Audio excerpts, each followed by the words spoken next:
بسم اللہ الرحمن الرحیم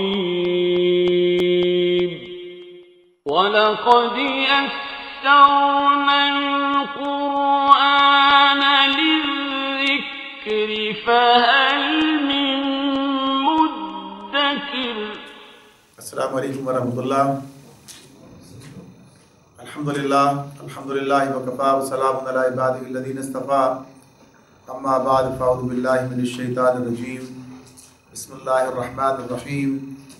ذالک عالم الغیب والشہادۃ العزیز الرحیم، الذی احسن کل شیء خلقہ وبدأ خلق الانسان من طین۔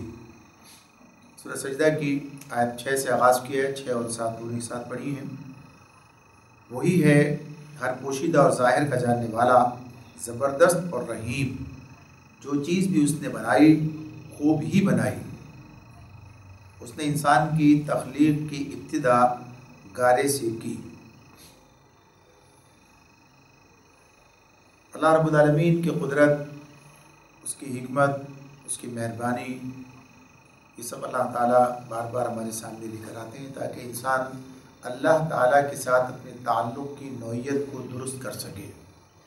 اللہ معبود ہے اور انسان اس کا عبد ہے، اور اللہ تعالیٰ نے انسان کو جس مقصد کے لیے دنیا میں بھیجا ہے وہ مقصد بھی اس کے سامنے رہے، اور پھر یہاں دنیا میں اپنی ذمہ داریاں پوری کر کے اللہ کی آزمائش میں، ڈالی ہوئی آزمائش میں کامیابی حاصل کر کے اللہ کے پاس کامیاب ہو جائے آخرت میں۔ تو اسی کے لیے ساری چیزیں بار بار بتائی جاتی ہیں۔ تو اللہ تعالیٰ کے بارے میں یہاں بات بتائی گئی کہ وہ عالم الغیب والشہادہ ہے۔ یہ بات بھی قرآن مجید اللہ کی صفات کے اعتبار سے بار بار بیان کرتا ہے۔ یعنی کل بات ہوئی تھی بڑی تفصیل سے اللہ کی صفت علم اور صفت قدرت کے اعتبار سے۔ وہی علم کے معاملے میں غیب اور شہادت دونوں اس کے لیے برابر ہیں، یعنی جو چیزیں سامنے ہیں وہ بھی انہیں بھی وہ جانتا ہے، اور جو چیزیں پوشیدہ ہیں ان سے بھی وہ واقف ہے۔ کوئی چیز اس کے علم سے باہر نہیں ہے۔ تو یہ تفصیلی بات کل آپ کے سامنے تھی۔ اسی کے ساتھ ساتھ مزید یہ بات بھی کہ عزیز یعنی زبردست ہے، سب پر غالب ہے، یعنی اسی کے ساتھ علم ہے، قدرت ہے، اور یہ قدرت جو ہے وہ اپنی مہربانی کے ساتھ استعمال کرتا ہے، یعنی رحیم ہے، مہربانی کے ساتھ لوگوں کے ساتھ معاملہ کرتا ہے۔ تو یہ اللہ تعالیٰ کی قوت قاہرہ اور پھر اس کے ساتھ اپنی مخلوق پر اس کا جو شفقت، اس سب کو ایک ساتھ بیان کیا، اور پھر فرمایا کہ جو چیز بھی اس نے بنائی خوب ہی بنائی۔ الذی احسن کل شیء خلقہ۔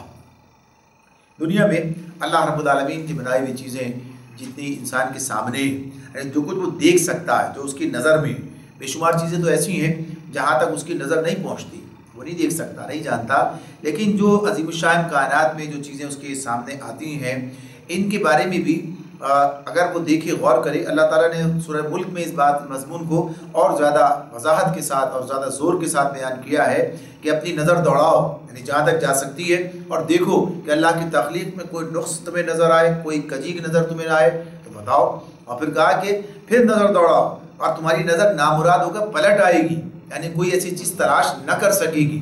تو یہاں اس مضمون کو اس انداز سے بیان کیا کہ اللہ نے جو چیز بھی بنائی خوب ہی بنائی، یعنی ہر چیز ایسی ہے کہ جس کے اندر کسی قسم کا کوئی نقص، کسی قسم کا کوئی سقم جو ہے وہ نہیں پایا جاتا۔ کوئی ایسی چیز نہیں جو بے ڈھنگی اور بے تکی ہو۔ ہر چیز، ہر شے اپنا ایک الگ حسن رکھتی ہے، ہر شے اپنی جگہ پر متناسب اور موزوں ہے۔ جو چیز جس کام کے لیے بھی اس نے بنائی اس کے لیے موزوں ترین شکل وہی تھی جو اللہ تعالیٰ نے اس کے لیے، اس کے ساتھ اسے اللہ نے بنایا ہے۔ انسان خود اپنے بارے میں دیکھتا ہے، اللہ نے انسان کو تخلیق کیا ہے تو انسان کے لیے دیکھنے کے لیے آنکھ، سننے کے لیے کان، بولنے کے لیے زبان، یہ سب چیزیں جو اللہ نے بنائی، جو ساخت رکھی ہے، ایسی ہی ساخت سے اس کے علاوہ انسان اپنی کوشش سے کچھ اور، یعنی کوئی ایسی تصویر بنا دے، کوئی ایسی چیز بنائے جو اس سے بہتر اسے نظر آتی ہو، وہ دیکھتا ہے کہ اگر اس میں ذرا بھی، یعنی جو اللہ نے جس طرح سے نک سک سے درست کیا، جو آگے بات آ رہی ہے کہ اس معاملے میں اگر اس کے اندر کوئی تبدیلی کر دی جائے تو پتہ چلتا ہے کہ انسان بدصورت نظر آنے لگتا ہے۔ تو ایک طرف یہ کہ اس کے اندر خوبصورتی ہے، دوسری طرف اس کام کو انجام دینے کے لیے جس طرح کی چیز درکار ہے، جیسی اس کی شکل ہونی چاہیے، حیت ہونی چاہیے، ساخت ہونی چاہیے، اللہ نے ویسا ہی اس کو بنایا ہے۔ تو ایک بات تو یہ کہ جو چیز بھی اس نے بنائی خوبی بنائی، اور پھر اس کے بعد کہا کہ انسان کی تخلیق کی ابتدا اس نے مٹی سے کی، یعنی گارے سے کی۔ 3 کا لفظ آیا ہے۔ تو یہ اللہ تعالیٰ نے انسان کی تخلیق جس طرح کی ہے اس کو متعدد مقامات پر بیان کیا ہے۔ ہمارے سامنے، کہیں مٹی سے تخلیق کی بات کی، کہیں کھرکتے ہوئے گارے سے، سوکھی مٹی سے، اس طرح بات کی ہے۔ تو یہ قرآن مجید مختلف خمیر اٹھی ہوئی مٹی سے اس کو بتایا ہے۔ تو اس میں جو بات بنیادی ہے سمجھنے کی وہ یہی کہ انسان کی تخلیق کی ابتدا اللہ نے کی، یعنی پہلا انسان اللہ رب العالمین نے خود بنایا، اپنے براہ راست تخلیقی عمل سے پیدا کیا، اور پھر اس کے بعد اللہ نے انسان کے اندر خود ہی اپنی نسل بڑھانے کی تناسل کی قوت جو ہے وہ پیدا کر دی، قوت رکھ دی، طاقت رکھ دی اس کے اندر، کہ اب ویسے ہی انسان جو انسانوں سے پیدا ہوتے چلے جا رہے ہیں۔ آدم کو بنایا، آدم ہی سے اس کا جوڑا بنایا، قرآن واضح کرتا ہے کہ اللہ نے پہلا انسان بنایا، یا ایھا الناس اتقوا ربکم الذی خلقکم من نفس واحدہ وخلق منها زوجہا، اور پھر اسی سے اس کا جوڑا بنایا، اور پھر وبث منہما رجالا کثیرا ونساء، اور پھر ان سے بے شمار مرد اور عورت دنیا کے اندر پھیلا دیے۔ تو یہ تناسل کا سلسلہ تھا جو اللہ نے، کہ اس کے نطفے سے ویسے انسان جو ہے پیدا ہوتے چلے جا رہے ہیں۔ تو یہ اللہ کا ایک کمال ہے کہ اس کے اندر جو ہے زمین کے مواد جمع کر کے ایک تخلیقی حکم سے اس میں وہ زندگی اور وہ شعور اور تعقل پیدا کر دیا، جس سے انسان جیسی ایک حیرت انگیز مخلوق جو ہے وہ سامنے آتی ہے۔ اور پھر دوسرا کمال یہی کہ انہی انسانوں کے ذریعے سے پھر اللہ نے ایک نسل جو ہے وہ براہ راست آگے بڑھا دی ہے۔ تو یہ ساری چیزیں جب انسان دیکھتا ہے اللہ کی تخلیق کے اعتبار سے، تو جو تخلیق اور ہے وہ تو ہے ہی، اور یہ تخلیق جو انسان کی خود اپنی ذات کی ہے، اس کے بارے میں غور کرے تو اللہ کی قدرت اور اس کی حکمت سے بہرور ہوتا ہے۔ آگے فرمایا ثم جعل نسلہ من سلالۃ من ماء مہین، پھر اس کی نسل ایک ایسے سن سے چلائی جو حقیر پانی کی طرح کا ہے، یعنی پھر یہ اس کے نطفے کا اور اس کا جس کی بات ہم نے ابھی کی کہ اللہ نے وہی سلسلہ آگے بڑھا دیا۔ ثم سواہ ونفخ فیہ من روحہ وجعل لکم السمع والابصار والافئدہ قلیلا ما تشکرون، پھر اس کو نیک سکھ سے درست کیا اور اس کے اندر اپنی روح پھونک دی اور تم کو کان دیے اور آنکھیں دی اور دل دیے، تم لوگ کم ہی شکر گزار ہوتے ہو۔ پھر یہاں یہ بات جو انسان کو پیدا کرنے کے بعد جو کہا کہ اس کو نیک سکھ سے درست کیا، یعنی انسان کا آغاز ابھی اس اعتبار سے پہلا انسان تو اللہ نے بنایا خود، اس کا مجسمہ بنا کے جس طرح سے اس کو بنا دیا اور پھر اس کے اندر روح پھونک دی، لیکن پھر اس کے بعد جو نسل انسانی چلائی ہے تو اس کا آغاز کس سے ہوتا ہے؟ خردبینی کیڑے سے اس کا آغاز گویا کہ یہ ہوتا ہے، اور پھر اس کے بعد اس کو اللہ تعالیٰ کس طرح بڑھاتا ہے اور انسانی شکل دیتا ہے اور کہاں تک پہنچاتا ہے، وہ پورے مراحل قرآن میں اللہ نے خود بیان کیے ہیں۔ اور پھر اس کے بعد بتایا کہ اس کے اندر اپنی روح پھونک دی، تو یہاں اس کے حوالے سے بھی اور اب جو ہر انسان کے لیے ہے، تو اس روح سے مراد کیا ہے؟ روح سے مراد کوئی ایسی زندگی نہیں ہے جس کی بدولت ایک مشین جو ہے وہ متحرک ہو جاتی ہے، بلکہ اس سے مراد وہ خاص جوہر ہے جو فکر و شعور اور عقل و تمیز اور فیصلہ و اختیار کا حامل ہوتا ہے، جس کی بدولت انسان تمام دوسری مخلوقات ارضی سے ممتاز ایک صاحب شخصیت ہستی، صاحب انا ہستی اور حامل خلافت ہستی بنتا ہے۔ اس روح کو اللہ تعالیٰ نے اپنی روح یا تو ان معنوں میں کہا کہ اللہ اس کا مالک ہے، اللہ مالک ہے لہذا اس کی یہ چیز ہے، اس اعتبار سے کہا، تو یا پھر اس کی ذات پاک کی طرح اس کا انتصاب اسی طرح کا جیسے مالک ہونے کی حیثیت سے، یا پھر اس اعتبار سے کہ انسان کے اندر علم، فکر، شعور، ارادہ، فیصلہ، اختیار اور ایسی دوسرے جو اوصاف پیدا ہوئے ہیں وہ سب اللہ تعالیٰ کی صفات کے پرتو ہیں، اس کی صفات کے پرتو ہیں۔ ان کا سرچشمہ یعنی یہ چیز کہاں سے؟ مادے کی کسی ترکیب سے یہ چیزیں پیدا نہیں کی گئی ہیں، بلکہ اللہ تعالیٰ کی ذات ہے، اللہ کے علم سے اس کو علم ملا ہے، اللہ کی حکمت سے اس کو دانائی ملی ہے، اللہ کے اختیار سے اس کو اختیار ملا ہے۔ یہ اوصاف کسی بے علم، بے دانش اور بے اختیار ماخذ سے انسان کے اندر نہیں آئے ہیں۔ یعنی بڑی وضاحت سے مولانا تفہیم میں اس کے بارے میں لکھا اور اس کو بتایا، اور اس حوالے سے کئی چیزیں اس مقام پر ہمارے سامنے آ جاتی ہیں کہ جس کو بتا دیا گیا کہ یہ چیزیں انسان کو کس طرح سے حاصل ہوئی ہیں، یعنی ان چیزوں کو جمع کر کے کام نہیں ہوتا، یہ تو انسان کا باطنی وجود بنایا اور پھر اس کے اندر اللہ نے جو یہ روح پھونکی ہے، تو اس روح کے اعتبار سے وہ زندگی نام اسی چیز کا ہے، اور اسی طرح سے اسے وہ قوت حیات اور پھر اس کی تفصیل جو آپ کے سامنے آئی، تو یہ اللہ رب العالمین کا فضل، تو کہا کہ اس نے اس کے اندر اپنی روح پھونک دی اور پھر تم کو کان دیے اور آنکھیں دی اور دل دیے۔ اچھا، اس سے پہلے بات ہو رہی تھی کہ انسان کو پیدا کیا، اس کے نکسک سے درست کیا انسان، اب کیا کہا؟ جب یہ روح پھونک دی تو کہا اب اللہ تعالیٰ تم کو کان دیے، تم کو آنکھیں دی، تم کو دل دیے، یعنی اب انسان وجود میں آ چکا ہے، تو اب اسے اس طرح سے اسے مخاطب کیا جا رہا ہے۔ اس میں یہ بات بھی ہمارے سامنے آتی ہے، قرآن مجید یہ بات متعدد مقامات پر بیان کرتا ہے، وَجَعَلَ لَكُمُ السَّمْعَ وَالْأَبْصَارَ وَالْأَفْئِدَةَ، جیسے ایک اور مقام پر اللہ تعالیٰ نے اسی بات کو اس طرح سے کہا، وَاللَّهُ أَخْرَجَكُم مِّن بُطُونِ أُمَّهَاتِكُمْ لَا تَعْلَمُونَ شَيْئًا وَجَعَلَ لَكُمُ السَّمْعَ وَالْأَبْصَارَ وَالْأَفْئِدَةَ لَعَلَّكُمْ تَشْكُرُونَ۔ وہاں یہ بات اس طرح کہی کہ اللہ نے تمہیں تمہاری ماؤں کے پیٹوں سے ایسے نکالا کہ تم خود کچھ نہیں جانتے تھے، پھر اس نے تمہیں دیکھنے والا، سننے والا اور سوچنے والا بنا دیا تاکہ تم شکر گزار بنو اللہ کے۔ یعنی یہی چیزیں تین وہاں پر اللہ نے بیان کی ہیں، اور یہاں بھی اللہ تعالیٰ اس کو اس انداز سے بات کہہ رہے ہیں کہ وَجَعَلَ لَكُمُ السَّمْعَ وَالْأَبْصَارَ وَالْأَفْئِدَةَ قَلِيلًا مَا تَشْكُرُونَ۔ یہاں جو ہے وہاں تو کہا تھا لَعَلَّكُمْ تَشْكُرُونَ، یہاں قَلِيلًا مَا تَشْكُرُونَ، اور پہلے والے مرحلے کا ذکر بھی کیا تھا۔ تو یہاں پر اللہ تعالیٰ یہ کہتے ہیں کہ تو کان، آنکھیں اور دل، اور بھی تو بہت کچھ اللہ نے دیا ہے، یہ بھی اپنی جگہ پر بات ہے۔ اور دوسری بات کہ انسان جو علم حاصل کرتا، جو ذرائع ہیں علم حاصل کرنے کے، یعنی انسان کے حواس کیا ہیں؟ حواس خمسات کہتے ہیں، ہمارے سامنے چھٹیز بھی لوگ کہہ رہے ہوتے ہیں، اس سے انسان علم حاصل کرتا ہے۔ تو باقی جو حواس ہیں ان کی کیفیت اگر ہم دیکھیں تو ان سے اتنا علم حاصل نہیں کرتا انسان جتنا سننے اور دیکھنے سے حاصل کرتا، یعنی اس کا جو معاملہ ہے سننے اور دیکھنے کی جو صلاحیت ہے، تو یہ حصول علم کے یہ بنیادی ذرائع ہیں جو اللہ رب العالمین نے بیان فرمائے، تو یہ بڑے اہم ہیں جن کو اللہ تعالیٰ نے قرآن مجید میں جگہ جگہ بیان کیا ہے۔ اور پھر یہ جو عقیدہ کی بات کی ہے، دل سے مراد یعنی انسان کی وہ سوچنے سمجھنے کی صلاحیت ہو، یعنی حواس سے حاصل شدہ معلومات کو اخذ کر کے پھر مرتب کر کے ان کا نتیجہ نکالنا، یعنی کسی نتیجے تک پہنچنا، یہ جو اللہ تعالیٰ نے اسے سماعت اور بصارت کی قوتیں دی ہیں۔ اگر انسان یہ کام نہیں کرتا، یعنی اس سماعت اور بصارت سے وہ کام نہیں لیتا جو اللہ تعالیٰ کو مقصود ہے، ظاہر ذہن بھی وہ نتیجہ نہیں نکالتا، یا ذہن اس طرف نہیں لے کے جایا جاتا، آدمی اسے سوچتا نہیں، آمادہ نہیں کرتا اپنے آپ کو، تو پھر گویا کہ یہ کہ انسان اللہ کی نعمتوں کا جو ہے کفران کرتا ہے، ضائع کر دیتا ہے۔ اس لیے کیا کہا؟ قلیلا ما تشکرون، بہت کم لوگ ہیں جو شکر کرتے ہیں۔ اب یہ انہی معنوں کے اندر ہے قلیلا ما تشکرون کی بات، کہ انسانوں کی اکثریت کیا ہے کہ وہ ان اوصاف کو حاصل ہو جانے کے باوجود بھی ان کا صحیح استعمال نہیں کرتی ہے، تو بنیادی بات یہی ہے کہ اللہ تعالیٰ نے یہ عظیم القدر انسانی روح اپنے بلند پایا اوصاف کے ساتھ تم کو اس لیے تو عطا نہیں کی تھی کہ تم دنیا میں جانوروں کی طرح رہو اور بس اپنی زندگی کا وہی نقشہ بنا لو جو کوئی حیوان بناتا ہے۔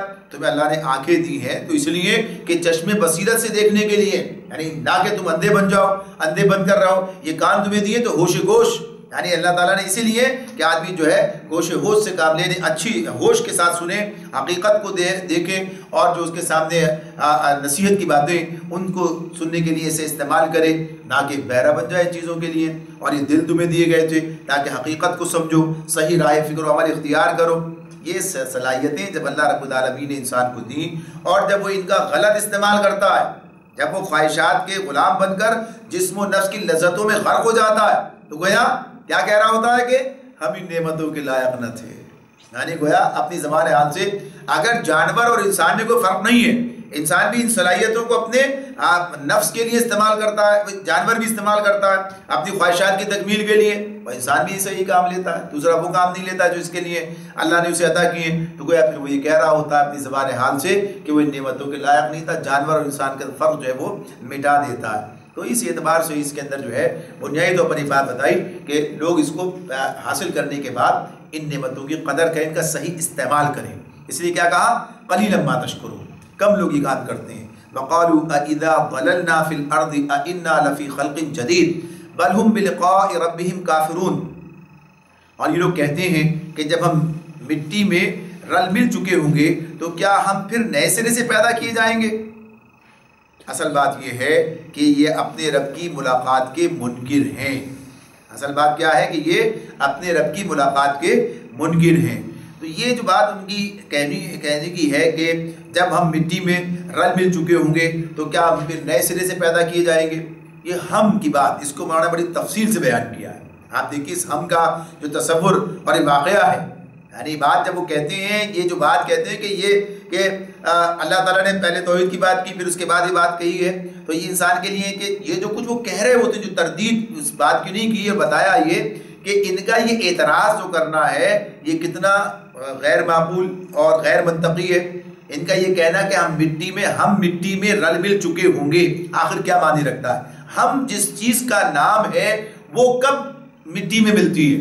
یعنی اب اس تصور کو بیان کر رہے ہیں, اس کو بڑے واضح انداز سے بیان کیا, کہا ہے کہ جس کو ہم کہتے ہیں ہم تو اس میں سے نکل جاتا ہے, یہ تو جسم رہ جاتا ہے, یعنی جسم رہ جاتا ہے جس کو مٹی میں دبا دیا جاتا ہے. ورنہ انسان کے اعضاء, اس کی مثال دے کے کہا ہے اس اعتبار سے کہ اگر انسان کے اعضاء پر اعضاء کٹتے چلے جائیں تو ہم اندر موجود رہتا ہے, ہم کسی عضو کے ساتھ نہیں چلا جاتا. ہم جو ہے کہ کوئی ہم کے اندر کوئی کمی واقع ہو گئی ہے تو بنیادی طور پر وہ ہم کیا چیز ہے, اسی کی بات ہے کہ وہ جو چیز ہے جس روح سے تعبیر کیا ہے تو ہوتا یہ ہے کہ وہ تو اپنی جگہ پر رہتا ہے, اور جب انسان مرتا ہے تو گویا کہیے کہ وہ اس کے جسم سے نکل جاتا ہے, جیسے روح جو ہے نکل گئی ہے, اب جو چیز رہ گئی باقی وہ مٹی ہی ہے, اور اس کو اسی اعتبار سے ہی ہے. تو یہاں پر اس اعتبار سے انسان پھر اسی لیے یہ دیکھتے ہیں کہ اپنے بہت عزیز ہستیوں کو انسان جو ہے جا کر زمین میں دفن کر کے آ جاتا ہے, سمجھتا ہے کہ وہ نہ رہا, اب وہ نہ رہا جو تعبیر کیا ہے یہ تو جسم مٹی ہے, تو اس طرح سے یہ تصور ہے. تو یہ جو کہتے ہیں کہ ہم مل کر مٹی ہو جائیں گے, تو اللہ تعالیٰ یہی بات کہتے ہیں کہ یہ معاملہ کیسے ہے. تو اسی کو اس طرح سے اللہ نے اس کو دلیل سے سمجھانے کی بات کی ہے کہ اگر یہ سوچتے تو سوال ہی پیدا نہ ہوتا کہ ہم مٹی میں جو ہے مل جائیں گے. ہاں یہ بات جو اصل ہے وہ کیا ہے کہ اس ہم کی موجودہ پیدائش جو اللہ تعالیٰ نے کی ہے کہ اللہ تعالیٰ نے یہ جو اس جسم کا معاملہ ہے اس کو تو اس طریقے سے کہیں سے مٹی کہیں سے لوہا کہیں یہ ساری چیزیں جو ہیں جو بنتی ہیں اس سے, یہ لبد خاکی ہے. اب اس کے اندر یہ روح, یہ ہم جو ہے اس کے اندر براجمان ہو گیا. پھر اس کی موت کے بعد کیا ہوتا ہے, اس کا لبد خاکی میں سے جب ہم نکل جاتا ہے تو اس کا اس مکان کو جو اللہ نے اس کے لیے بنایا تھا اسے واپس اسی مٹی میں ڈال دیا جاتا ہے. تو جب دوبارہ اللہ تعالیٰ اس کے لیے وہ مکان, یعنی وہی جس کے اندر یہ روح آئے گی, جس کے اندر جو اس کا مکان اس کا جسم ہے, اللہ دوبارہ اس کو پیدا کر دے گا. جب اس نے پہلے اس کے رہنے کے لیے, اس روح کے لیے یہ جسم بنا دیا ہے تو دوبارہ سرنا کیوں نہیں کر سکتا ہے کام. تو اس اعتبار سے اگر جب انسان یہ بات سوچتا ہے, غور کرتا ہے, تو اس کی بات سمجھ میں آ جاتی ہے کہ جو اصل چیز ہے وہ اس کے اندر سے نکل جاتی ہے, روح جو ہے اس کے اندر سے نکل جاتی ہے. اور پھر یہ اب عالم برزخ اور سارے معاملات, اور پھر اس کے بعد اللہ پھر اسے یہ جسم جو ہے دوبارہ عطا کر دے گا. تو اس کو اس حیثیت سے کہ اس پر اس طرح کا غور کرنا یہ معاملہ ہے. پھر اسی میں جو اس کی آگے اللہ نے خود اپنے یعنی جو بات کہی بتائی ہے کہ اس کی دلیل اصل معاملہ ہے کیا, بات جو نہیں سمجھ رہے ہیں وہ کیا ہے. اصل بات یہ ہے کہ یہ ان کا معاملہ یہ ہے کہ یہ آزاد رہنا چاہتے ہیں, اپنے رب کی ملاقات کے منکر ہیں. یعنی یہ اللہ سے ملنے کی جو بات قرآن بتا رہا ہے, جو فکر آخرت کی ہے کہ کل اللہ کے سامنے حاضر ہونا اور حساب دینا ہے, یہ چاہتے ہیں کہ یہ معاملہ جو ہے ہم مانتے نہیں ہیں, اس کو تسلیم کرنے کے لیے تیار نہیں ہے. یہ مانیں گے حساب دینا ہے تو پھر ایک ذمہ دارانہ زندگی بسر کرنی پڑے گی. جب یہ بات تسلیم کر لے کوئی آدمی کہ کل حساب دینا ہے تو ذمہ داری ہے, اور جب دیکھنا ہے کوئی حساب کتاب نہیں ہے تو بس اپنی مرضی خواہشات کے مطابق زندگی بسر کرتے چلے جائیں, اس کے پیچھے جائیں. تو جہاں حساب کا معاملہ آ جاتا ہے, کوئی محاسب ہے, کوئی حساب لینے والا ہے, وہی ذمہ دارانہ زندگی کا تصور سامنے آ جاتا ہے. جو غیر ذمہ دار بن کر رہنا چاہتے ہیں تو وہ اس تصور کو قبول کرنے کے لیے تیار نہیں ہوتے ہیں, اپنی مرضی زندگی گزارنا چاہتے ہیں. تو یہ اصل ان کا مسئلہ ہے. قل یتوفاکم ملک الموت الذی وکل بکم ثم الی ربکم ترجعون. ان سے کہو موت کا وہ فرشتہ جو تم پر مقرر کیا گیا ہے تم کو پورا کا پورا اپنے قبضے میں لے لے گا, پھر تم اپنے رب کی طرف پلٹا لائے جاؤ گے. اب اس ہم کی تشریح ہو گئی سامنے, یعنی وہ بات آ گئی سامنے کہ ملک الموت آگے کیا کرتا, یعنی کہ جو اللہ تعالیٰ نے جو نظام بنایا اس کا اس اعتبار سے, تو اس میں یہ بات بتا دی ہے کہ انسان جب جو جسم سے اس کی روح نکلتی ہے تو ختم نہیں ہو جاتا, معدوم نہیں ہو جاتا, بلکہ کیا ہے کہ فرشتہ موت جو ہے اس کو ملک الموت کہا. ملک فرشتہ ہے, موت کا فرشتہ. تو اس کے جو اللہ نے جو سارا نظام بنایا اس کے ساتھ کتنے ہیں اور کیا کیا کام جو ہے خدمات انجام دیتے ہیں وہ سب اپنی جگہ پر اس کی وضاحت آتی ہے مختلف احادیث میں, قرآن کے حوالے سے جو چیزیں جس موقع پر ہو رہی ہوتی ہیں. تو غرض یہ کہ اس کے روح کو جو ہے پورا کا پورا کوئی چیز اس کے اندر جاتی رہ نہیں جاتی, اپنے قبضے میں لے لیتا ہے اور پھر یہ اللہ کی طرف لوٹائی جاتی ہے. یعنی پوری امانت جو ہے حاصل کر لی گئی. اب یہ جو فرشتے ہیں, اب اس کے ساتھ معاملہ اس کی اصل حقیقت کی بنیاد پر مجرموں کا سا معاملہ کیا جائے یا مہمانوں کا سا معاملہ کیا جائے, یعنی اس کے ساتھ کیا ہو تو وہ اس کے عمل کی بنیاد پر ہوتا ہے. تو انسان معدوم نہیں ہوتا بلکہ اس کی روح جسم سے نکل کر باقی رہتی ہے.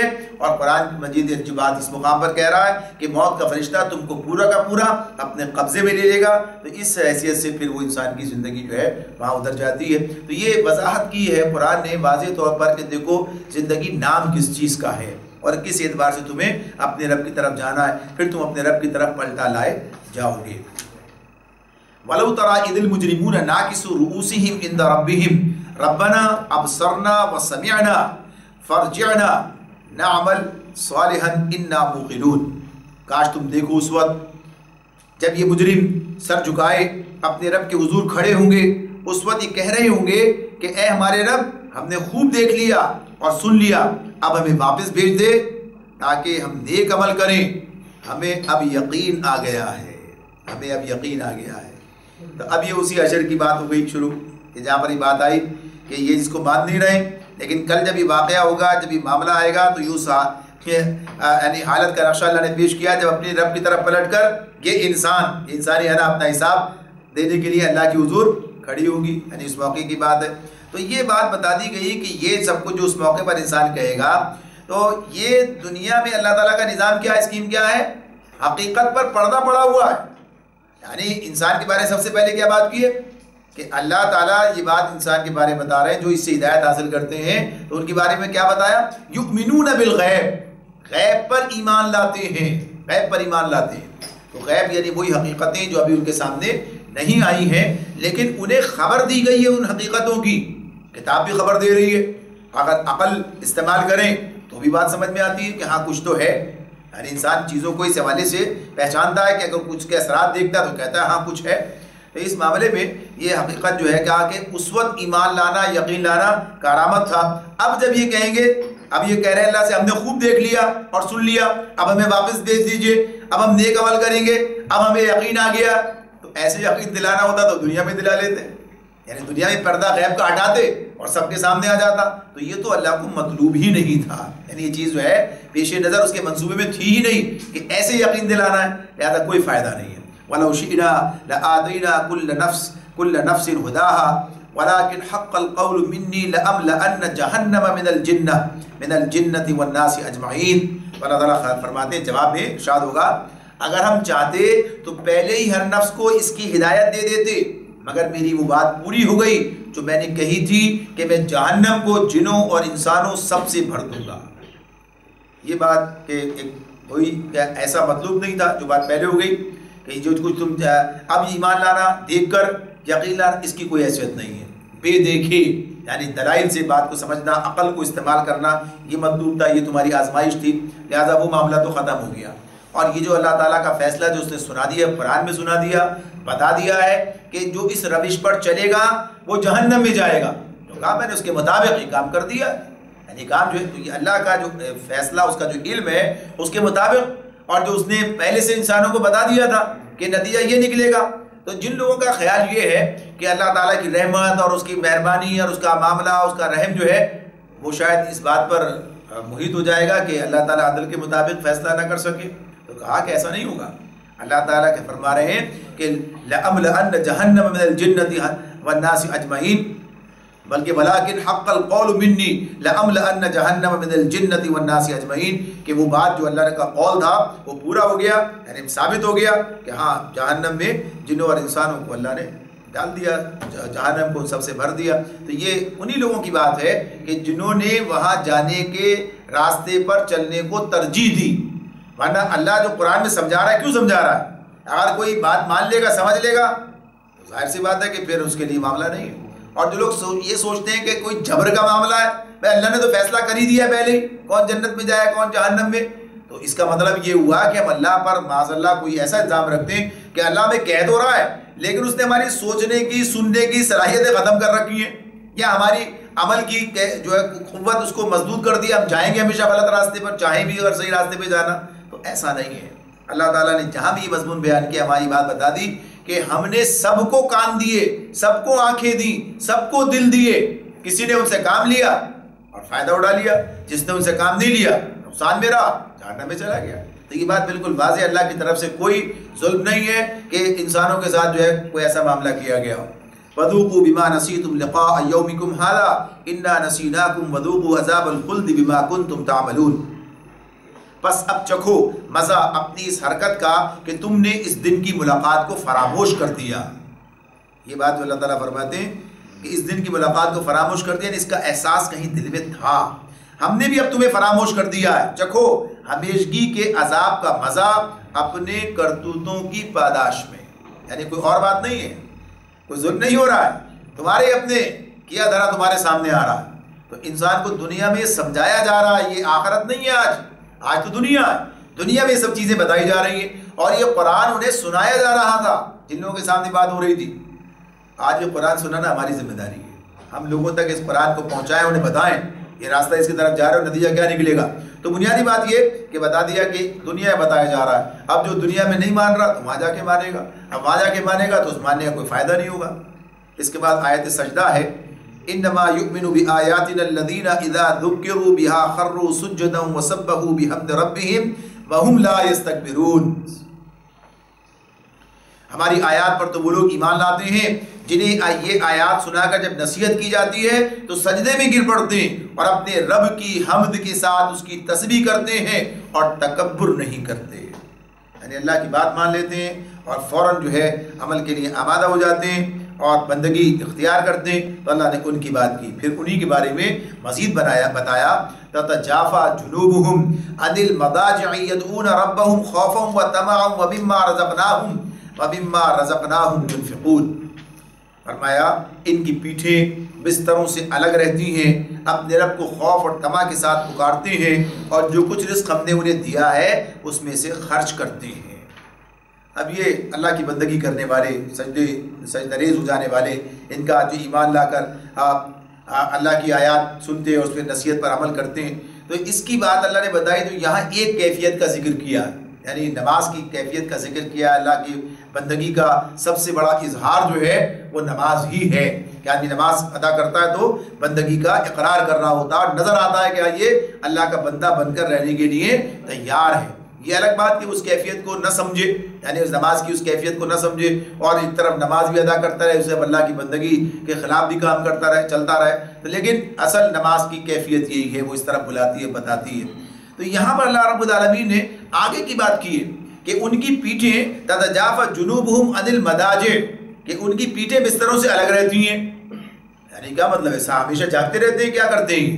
تو یہ ایک مقام نہیں ہے، اور بھی تو مقامات ہیں، اور بھی مقامات ہیں جہاں پر اللہ رب العالمین نے یہ بات بتائی ہے، یعنی یہ ایک خصوصی بات ہے۔ یہ یعنی بستر پہ رات کو جاتا ہے آدمی تو گویا کہیے کہ یہ رات کی نماز کا ذکر ہے، قیام اللیل کی بات ہو رہی ہے کہ قیام اللیل کرتے ہیں، یعنی تہجد ادا کرتے ہیں۔ تو اس کے معاملے میں یہ بات بتائی کہ یہ جو رات کا کھڑا ہونا ہے اللہ کے حضور، یہ اللہ کو بڑا پسند ہے، اور خصوصیت سے ان لوگوں کے لیے کہ جو اس راستے کے مسافر ہیں، یعنی جو داعی اللہ بنتے ہیں، جو اللہ کے دین کے قیام کے لیے جدوجہد کرتے ہیں۔ تو اس میں جو یہ بات بتائی ہے تو اللہ تعالیٰ مختلف مقامات پر اس بات کو ہمارے سامنے واضح کرتے رہے۔ پہلے ہم پڑھ چکے ہیں اس کے بارے میں، سورہ فرقان پڑھی تھی، تو وہاں پر یہ بات تھی کہ یہ ان کی راتیں جو ہیں سجدہ و قیام میں بسر ہوتی ہیں اپنے رب کو خوف اور طمع کے ساتھ، وہاں بھی یہ بات تھی۔ جہنم کے سے بچنے کی دعائیں کی بات وہاں پر آئی تھی۔ دوسرے مقام پر اللہ تعالیٰ یہ بات کہتے ہیں کانوا قلیلا من اللیل ما یہجعون وبالاسحار هم یستغفرون، یعنی یہ بات بتائی کہ راتوں کو کم سوتے ہیں اور صبح کی گھڑیوں میں یعنی سحر میں اپنے رب کو یاد کرتے ہیں، مغفرت کی دعائیں مانگا کرتے ہیں۔ کانوا قلیلا من اللیل ما یہجعون، رات کو کم سوتے ہیں۔ تو مراد یہی ہے کہ رات کا کم سونا، یعنی جاگتے بھی ہیں، یعنی اس معاملے میں یہ کام کرتے ہیں کہ رات کو جاگتے ہیں، اللہ کے حضور کھڑے ہوتے ہیں۔ تو یہ بستروں سے پیٹھوں کا الگ رہنا یہ نہیں ہے کہ سوتے نہیں ہیں، بلکہ کم سوتے ہیں، یا یہ کہ رات کے اوقات میں کھڑے ہوتے ہیں اللہ کے حضور۔ سورہ مزمل میں اللہ تعالیٰ نے نبی کرم صلی اللہ علیہ وسلم کو ہدایت کی تہجد کی نماز کے لیے کہ آدھی رات یا اس سے کم یا اس سے زائد کر لو، یعنی یہ بتایا وہاں پر۔ پھر اسی سورہ مزمل کے آخر میں جو آخری رکوع ہے جو بعد میں نازل ہوا مدینے میں آنے کے بعد، تو وہاں پر کہا جتنا قرآن آسانی سے پڑھ سکتے ہو پڑھ لو، یعنی وہاں پر یہ جو پہلی والی ہدایت تھی کہ آدھی رات یا اس سے کم یا اس سے زائد کی بات تھی، اسے اللہ تعالیٰ نے تبدیل کر کے کہا کہ اب تمہارے لیے مصروفیات ہیں، معاملات ہیں، ذمہ داریاں ہیں، سب چیزیں ہیں، تو جتنا تم سے ہو سکے اتنا کر لو، یعنی یہ بات یہاں پر پہنچا دی گئی اس معاملے میں یعنی رعایت دی گئی کہ معاملات دنیا کے تمہارے سامنے جتنے ہیں اور جو تمہاری کیفیات ہیں حالات ہیں تو اللہ نے لیکن یہ کہا کرو ضرور کرنا چاہیے. یہ معاملہ نہیں ہے کہ آدمی بالکل اس سے اپنے آپ کو فارغ کر لے, یعنی یہ ہے نفل, اپنے فرض نہیں ہے, یہ یعنی رات کی نماز فرض نہیں ہے, لیکن اس کا نفل ہونا ہی اس کی اہمیت کو بڑھاتا ہے کہ اتنی مشکل کے نیند کو توڑ کر اٹھنا. جب آدمی نیند یعنی سونا چاہتا ہے, تہجد کا مطلب ہی نیند کو توڑ کر اٹھنا ہے, تو جب یہ آدمی اٹھے اور نفل ہوئے اس کے باوجود اٹھے آپ اللہ کے حضور کھڑا ہو, اللہ سے اپنے تعلق کو اس طرح مضبوط بنائے, تو یہاں پر اس اعتبار سے کہا جتنا تم سے, تو یہ اس سے مراد یہ نہیں ہے کہ رات کو نہیں سونا ہے, بلکہ بات یہی ہے کہ جتنا ممکن ہو. تو عام طور پر دیکھ کے پتہ چلتا ہے کہ ہاں یہ راتوں کو اٹھ جاتے ہیں. نبی کرم صلی اللہ علیہ وسلم نے کہا نا کہ انسان جو جنت میں جانے کے جب لوگ سو رہے ہوتے ہیں تو وہ رات کو اٹھ کے اللہ کی عبادت کرتے ہیں, اللہ کی بندگی کرتے ہیں. نہ تو لوگ فجر میں معاملات ایسے ہوتے ہیں کہ لوگ سو رہے ہوتے ہیں اور کچھ لوگ فجر کی نماز کے لیے جا رہے ہوتے ہیں, لیکن یہ بات رات کی نماز کے بارے میں ہو رہی ہے. پھر دوسری چیز یہاں پر یہ سامنے آتی ہے, یہ پیچھے بھی اس پر بات ہوئی تھی یعنی سورہ فرقان میں, کہ وہاں بھی جو ان کی بات سامنے آئی تھی وہ کیا تھی کہ وہ جو ہے اللہ سے یعنی جہنم سے بچنے کی دعائیں, اللہ سے دعائیں کرتے ہیں کہ جہنم سے بچا لیا جائے. وہاں پر جو بات وہ کہتے ہیں کہ اللہ سے دعائیں کرتے ہیں کہ جہنم کا عذاب تو بڑا ہی جان کا لاگو ہے, بڑا ہی برا مستقر ہے وہ, تو اس سے اللہ سے دعا کرتے ہیں ربنا صرف عنا عذاب جہنم ان عذابها کان غراما انها ساءت مستقرا ومقاما, یعنی والذین یبیتون لربہم سجدا وقیاما والذین یقولون ربنا صرف عنا عذاب جہنم, کی پوری وہ بات وہاں پر ہے کہ راتوں جو ہے سجدہ و قیام میں گزرتی ہیں اور یہ دعائیں کرتے ہیں کہ اللہ جہنم کے عذاب سے ہم کو بچا لے. تو یہ کیا کیفیت ہے, یہ جو چیز ہے. اور یہاں پر اس کو دو چیزیں یعنی دو باتیں یہاں پر جمع کر دی گئیں. وہاں تو صرف اتنی بات تھی, لیکن دوسری بات اس کے اندر موجود تھی. دوسری بات یہاں جو کہا ہے کہ جب وہ راتوں کو کھڑے ہوتے ہیں یبیتون لربہم سجدا و قیاما, اپنے رب کے حضور سجدہ و قیام میں رات بسر کرتے ہیں اور کہتے ہیں ہمیں جہنم کے عذاب سے بچا لے. تو جہنم کے عذاب سے بچا لے یعنی اس کے بعد کیا چیز رہ جاتی ہے, جنت میں داخل ہو جائے گا آدمی. جہنم سے بچا تو جنت میں جائے گا, بات ایک ہو رہی ہے, لیکن نتیجے دو نکل رہے ہیں وہاں پر. تو صرف اتنی بات ہے, یہاں دونوں باتیں بیان کر دی ہیں. یہاں کیا ہے, تمام اور خوف دونوں باتیں بیان کی ہیں. خوف کس چیز کا ہے, اللہ کی ناراضگی کا خوف ہے, جہنم کا اندیشہ ہے, ڈر لگا ہوا ہے کہ ایسا نہ ہو جائے. اور تما کس کی ہے, امید کس کی ہے, یعنی کیا چاہتے ہیں, جنت چاہتے ہیں, اللہ کی رضا چاہتے ہیں. تو یہ چیز جو ہے تو دونوں چیزیں ساتھ ساتھ ہیں, یہ دونوں چیزیں اس مقام پر کہ ان کی دعائیں یہ ہوتی ہیں. یعنی ایک تو یہاں پر آدمی 5 وقت کی نماز پڑھ کے بڑا مطمئن ہوتا ہے, اپنے آپ کو سمجھتا ہے کہ اس نے بڑا کام کر لیا ہے اور یہ چیزیں بہرحال جنت تو اب اس کی ملنی ہی ملنی ہے. لیکن یہاں نہ صرف یہ کہ وہ نمازیں بلکہ رات کو کھڑا ہونا, اس کے باوجود اندیشہ ناک ہونا. یعنی خوف کا مطلب کیا ہے, اندیشہ ہے. خوف کسے کہتے ہیں, یعنی خوف تو اندیشے سے بھی آگے کی چیز ہو جاتی ہے نا.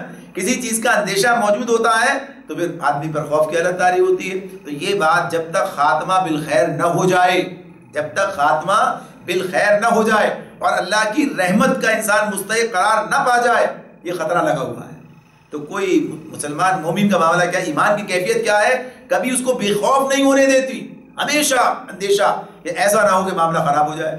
آج اللہ نے توفیق دی ہے, کل کسی ہماری حرکت سے, کسی ہمارے معاملے سے یہ اعمال حق نہ ہو جائیں, توفیق سلب نہ ہو جائے, تو یہ ساری باتیں جو ہیں اپنی جگہ پر موجود رہتی ہیں. تو یہاں پر یہ بات کہی ہے کہ یہ ان کی کیفیت ہے کہ اپنے رب کو خوف اور طمع کے ساتھ پکارتے ہیں اور جو کچھ رزق ہم نے انہیں دیا ہے اس میں سے خرچ کرتے ہیں. یعنی یہ انفاق کی بات ہے ساتھ ہی ساتھ. تو عام طور پر یہ چیزیں ساتھ ساتھ آتی ہیں, یعنی نماز بھی آتی ہے, انفاق بھی آتا ہے, کبھی زکوٰۃ کے نام سے, کبھی مجرد صدقے انفاق کے نام سے. تو یہ ان کی کیفیات ہے کہ یہ کام بھی کرتے ہیں. فلا تعلم نفس ما اخفی لهم من قرۃ اعین جزاء بما كانوا يعملون. پھر جیسا کچھ آنکھوں کی ٹھنڈک کا سامان ان کے اعمال کی جزا میں ان کے لیے چھپا رکھا گیا ہے, اس کی کسی متنفس کو خبر ہی نہیں ہے.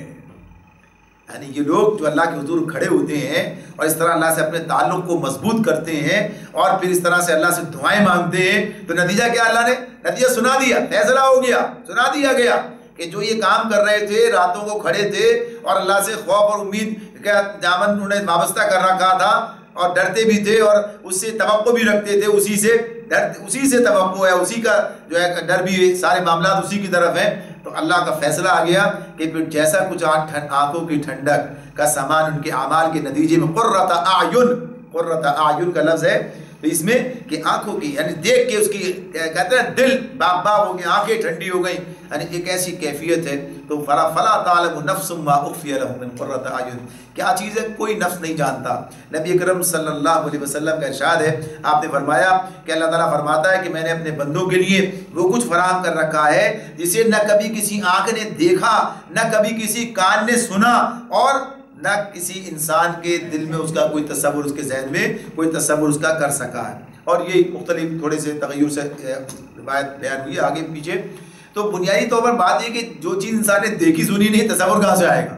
یعنی وہ اس کی نعمتیں ایسی ہیں کہ دنیا میں نہیں ہے، دنیا میں نہیں ہے. آدمی بعض چیزوں کے بارے میں جو اس سے یعنی مناسبت رکھنے والی یا اس جیسی اس طرح سے سمجھایا ہے، جیسے کہ نہریں بہتی ہوں گی، فلاں ہوگا، ایسا ہوگا، اور اس میں دودھ کی نہر بھی آ گئی، اس کے اندر جو ہے کہیں شہد کی نہر بھی آ گئی، اور اس میں شراب کی بھی آ گئی، اور کیا اس وہاں کی اس کی کیفیت کیا ہوگی، اس جیسی نہیں. جو ویسے وہ شراب پینے والی چیزوں کہتے ہیں لیکن پینے کو ہی کہتے ہیں. اس میں اب اللہ تعالیٰ کی اس کی کیا کیفیت ہے، یہاں جو ہم دیکھ رہے ہوتے ہیں یعنی مزہ کچھ تھوڑا سا اس کے لطف کی بات ہوتی ہے، وہ صرف ہر قسم کے شر سے پاک اور خیر ہی خیر اس کے اندر، یعنی تمام سے جو چیزیں یہاں پر اسے پاک ہوگی. تو غرض یہ کہ انسان نے وہاں جو نعمتیں ہیں ان کا ادراک نہیں کر سکتا آج، اس لیے کہ اس کے ذہن کی جو تنگی ہے وہ اس کے متحمل نہیں ہو سکتی، اور ظاہر ہے کہ اس نے دیکھا نہیں، اللہ نے اس کو رکھا انسانوں کے لیے. فرما دیا کہ جزاء بما کانوا یعملون، ساتھ ہی ساتھ کیا ہے، جزاء بما کانوا یعملون، یہ جزا ہے ان کے اعمال کی، جزاء بما کانوا یعملون. ایسا نہیں ہے کہ یہ بس ایسے ہی اندھی بانٹ ہے، جس کو چاہ دے دیا، جس کے حصے میں آ گئی اور جو چاہ محروم رہ گیا. تو بلکہ کیا کہا، جزاء بما کانوا یعملون، ان کے اعمال کی جزا میں اللہ نے ان کے لیے رکھا ہے. افمن کان مؤمنا کمن کان فاسقا لا یستوون، فرمایا بھلا کہیں یہ ہو سکتا ہے کہ جو شخص مومن ہو وہ اس شخص کی طرح ہو جائے جو فاسق ہو؟ یہ دونوں برابر نہیں ہو سکتے. لا یستوون، برابر نہیں ہو سکتے. یہاں کیا بات ہو رہی ہے؟ یہاں نتیجے کی بات ہو رہی ہے. یہاں ایک مومن تھا، ایک کافر تھا، ایک مومن تھا، ایک فاسق تھا، نافرمان تھا، ایک فرما بردار تھا. تو یہ برابر کر دے گا اللہ تعالیٰ؟ تو یہ بات دوسرے مقامات پر بھی آتی ہے. اللہ تعالیٰ کہتے ہیں یہ کیا ایسا ممکن ہے کہ اللہ مسلم و مجرم کو ایک جیسا کر دے؟ کیسے حکم ہو جو تم لگاتے ہو؟ سب کا کام، سب بخش جائے، سارے کا سارا معاملہ ٹھیک ہو جائے گا. تو یہ غلط فہمیاں ہیں. تو واضح طور پر کہا افمن کان مؤمنا کمن کان فاسقا لا یستوون، یہ دونوں برابر نہیں ہیں، یہ مومن اور فاسق برابر نہیں ہو سکتے. اب یہ اس اعتبار سے بھی نتیجہ تو وہاں ہے، عمل کا معاملہ بھی برابر نہیں ہو سکتے. اگر عمل کے میدان میں مومن بھی فاسق کی طرح ہو جائے تو پھر بات کیسے بنے گی؟ تو آگے فرمایا اما الذین آمنوا وعملوا الصالحات فلہم جنات المأوى نزلا بما كانوا يعملون، جو لوگ ایمان لائے ہیں اور جنہوں نے نیک عمل کیے ہیں ان کے لیے تو جنتوں کی قیام گاہیں ہیں، ضیافت کے طور پر ان کے اعمال کے بدلے میں. پہلے والی آیت میں بھی کیا بات تھی؟ جزاء بما كانوا يعملون، اور یہاں بھی کیا بات ہے؟ نزلا بما كانوا يعملون. تو جگہ جگہ تو اللہ تعالیٰ کہہ رہے ہیں، واضح کر رہے ہیں عمل کا نتیجہ، عمل کا نتیجہ. پھر انسان عمل سے دور ہو جائے اور کہیں اس غلط فہمی مبتلا ہو جائے کہ عمل کے بغیر بھی کام ہو جائے گا. اسی لیے تو اللہ اقبال نے کہا نا، عمل سے زندگی بنتی ہے، جنت بھی جہنم بھی، یہ خاکی اپنی فطرت میں نہ نوری ہے نہ ناری ہے. تو اللہ تعالیٰ برابر بتا رہے ہیں جزاء بما كانوا يعملون نزلا بما كانوا يعملون. یہ جو نزل ہے ان کی مہمان نوازی ہے کہ ان کے اعمال کی بنیاد پر ہے. وَأَمَّا الَّذِينَ فَسَقُوا فَمَأْوَاهُمُ النَّارُ كُلَّمَا أَرَادُوا أَن يَخْرُجُوا مِنْهَا أُعِيدُوا فِيهَا وَقِيلَ لَهُمْ ذُوقُوا عَذَابَ النَّارِ الَّذِي كُنْتُمْ بِهِ تُكَذِّبُونَ. اور جنہوں نے فسق اختیار کیا ہے ان کا ٹھکانہ دوزخ ہے. جنہوں نے نافرمانی کی ہے، فسق کیا ہے، نافرمانی ہے، جنہوں نے فسق اختیار کیا ہے ان کا ٹھکانہ دوزخ ہے. جب کبھی وہ اس سے نکلنا چاہیں گے، كُلَّمَا أَرَادُوا أَن يَخْرُجُوا مِنْهَا أُعِيدُوا فِيهَا، جب اس سے نکلنا چاہیں گے اسی میں دھکیل دیے جائیں گے اور ان سے کہا جائے گا چکھو اب اسی آگ کے عذاب کا مزہ جس کو تم جھٹلایا کرتے تھے، جس کو تم جھٹلایا کرتے تھے. تو بنیادی طور پر یہ اللہ تعالیٰ نے دونوں کے بارے میں بتا دیا، دونوں کے بارے میں بتا دیا کہ کیا نتیجہ نکلنے والا. تو آدمی کو اس اعتبار سے جنت چاہیے تو جنت جیسے اعمال کا بھی بندوبست، یعنی اس کا بھی انتظام، اس کا بھی اہتمام کرنا چاہیے. آگے فرمایا وَلَنُذِيقَنَّهُم مِّنَ الْعَذَابِ الْأَدْنَىٰ دون العذاب الاکبر لعلہم یرجعون، اس بڑے عذاب سے پہلے ہم اسی دنیا میں کسی نہ کسی چھوٹے عذاب کا مزہ انہیں چکھاتے رہیں گے، شاید کہ یہ اپنی باغیانہ روش سے باز آ جائیں۔ یہ بات ابھی سورہ روم میں ہم نے یہ بات پڑھی تھی، وہاں بھی یہ بات آئی تھی، ظہر الفساد فی البر والبحر بما کسبت ایدی الناس لیذیقہم بعد الذی عملوا لعلہم یرجعون۔ تو یہ جو بات تھی، یہ بحر و بر فساد برپا ہو گیا ہے لوگوں کے اپنے ہاتھوں کی کمائی سے، اور یہ بات کہ لیذیقہم بعد الذی عملوا، یہ تاکہ اللہ ان کے بعض اعمال کا مزہ انہیں چکھائے، اور پھر مقصد کیا ہے؟ لعلہم یرجعون، تاکہ یہ پلٹ آئیں۔ تو چھوٹے عذاب، وہی اسی کی بات ہی ہے، وہی تشریح یہاں پر ہے کہ اللہ تعالیٰ کہہ رہے ہیں کہ اب دنیا میں چھوٹے چھوٹے عذاب الادنا دون العذاب الاکبر، عذاب اکبر کہاں ہے؟ قیام حشر کے دن وہ عذاب اکبر ہے، اور یہ دنیا میں عذاب ادنا ہے۔ تو اس میں چھوٹی چھوٹی تنبیہات، چھوٹے چھوٹے معاملات، عذاب اکبر اسے بھی کہہ سکتے ہیں کہ جب قومیں پکڑ لی جائیں، تباہ کر دی جائیں، یعنی جب کوئی معاملہ ختم ہو گیا تو طوفان نوح کی بات آ گئی، قوم عاد قوم ثمود کو مٹایا گیا، یہ وہ بھی اس اعتبار سے بات ہے کہ جب معاملہ ختم ہو گیا، لیکن وہ اس حیثیت سے عذاب ادنا ہی رہے گا کہ اصل عذاب تو وہاں آئے گا، یہاں تو پکڑے گئے، لیکن وہ عذاب جو ہے اس میں رجوع کی گنجائش ختم ہو گئی، اس لیے وہ عذاب اکبر کا پیش خیمہ ہو گیا، یعنی اس کا آغاز ہو گیا وہ۔ لیکن جس میں پلٹنے کا موقع باقی ہے وہ عذاب ادنا ہے، جس میں موقع ہے کہ انسان پلٹ سکتا ہے۔ تو اس اعتبار سے اللہ رب العالمین نے یہاں پر یہ بات بتائی ہے کہ دنیا میں جو لوگوں کے ساتھ معاملات ہوتے ہیں، عزیزوں کی موت واقع ہو جاتی ہے، ہولناک حادثے ہو جاتے ہیں، نقصانات ہیں، ناکامیاں ہیں، انفرادی زندگی میں، اجتماعی زندگی کے اندر طوفان ہیں، زلزلے ہیں، سیلاب ہیں، وبائیں ہیں، قحط ہے، دیگر چیزیں ہیں، لڑائیاں ہیں، جنگیں ہیں اور دیگر آفات ہیں، تو یہ سب کیا ہیں؟ یہ سب اللہ تعالیٰ کی طرف سے ہی ہیں کہ تاکہ لوگوں کو ہوش آئے، یعنی مبتلا ہونے کے بعد لوگ ہوش میں آ جائیں اور اس طرز فکر و عمل کو چھوڑ دیں جس کی پاداش میں آخرکار انہیں وہ عذاب بھگتنا پڑا ہے۔